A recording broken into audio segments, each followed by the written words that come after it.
এটা হচ্ছে vanilla cake বানিয়েছিলাম, তাই অল্প একটু আর কি দেখালাম। পুরো রেসিপি তো আমি দিয়েছি কেক কিভাবে বানায়। আসসালামু আলাইকুম, যে যেখানেই আছেন কেমন আছেন, সবাইকে অন্তর অন্তর থেকে ভালোবাসা ও অভিনন্দন।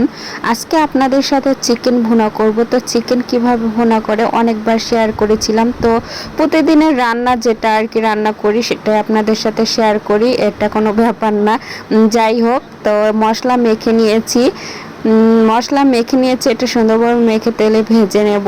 তো মানুষ যেহেতু কম, আমি কম নিয়েছি মাংস।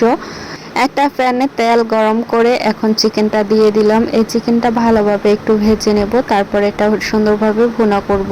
তো এভাবে চিকেন ভুনা করলে আমার কাছে অনেক ভালো লাগে। অনেকে আছে ব্রয়লার মুরগি খায় না, কিন্তু আমার কাছে ভালো লাগে। জানি না কেন ভালো লাগে আমার কাছে। এভাবে যদি ভেজে ভুনা করে অনেক আর কি মজাই লাগে। আপনারা ট্রাই করে খেয়ে দেখতে পারেন। এভাবে সব কিছু মশলা মাখিয়ে আধা ঘন্টা মেখে রেখে দেবেন। তারপরে যদি এভাবে তেলে ভেজে ভুনা করেন কোনো রকম কিন্তু গন্ধ আসবে না, অনেক ভালো লাগবে। আর আলু দিয়েছিলাম দুটো, আলু দুটো কিন্তু ভেজে নিচ্ছিলাম। মাংসটা ভাজা হয়ে গেছে, তো ওটা তুলে রেখেছি। এখন আলুটাও আর কি ভেজে এখন এটা ভুনা করব। একটু কালার হবে তখন আমি আলুটা উঠিয়ে ফেলবো। এখন একটা প্যানে মশলা কষিয়ে নিচ্ছি। এখানে হচ্ছে সব কিছু মশলা দিয়ে দেবো আর কি। আদা রসুনের পেস্ট দিয়ে দিলাম। এটা সুন্দরভাবে তেলে কিছুক্ষণ কষিয়ে নিলে কি গন্ধ আসবে না। এখন আমি হলুদ মরিচ দিয়ে এখন ভালোভাবে আর কি এটা কষিয়ে নিচ্ছি।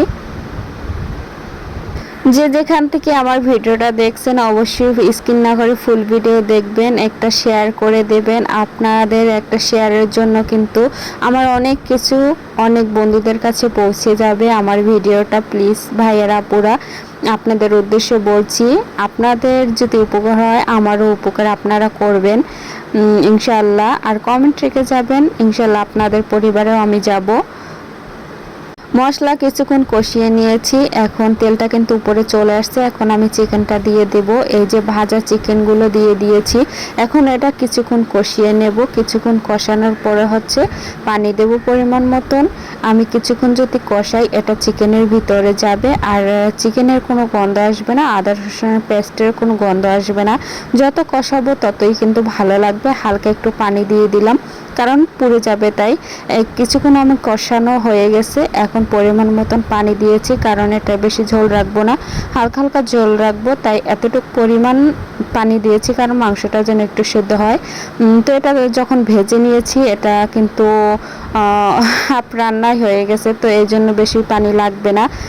বলক চলে আসছে, আমি একটু লেড়ে দিয়েছি।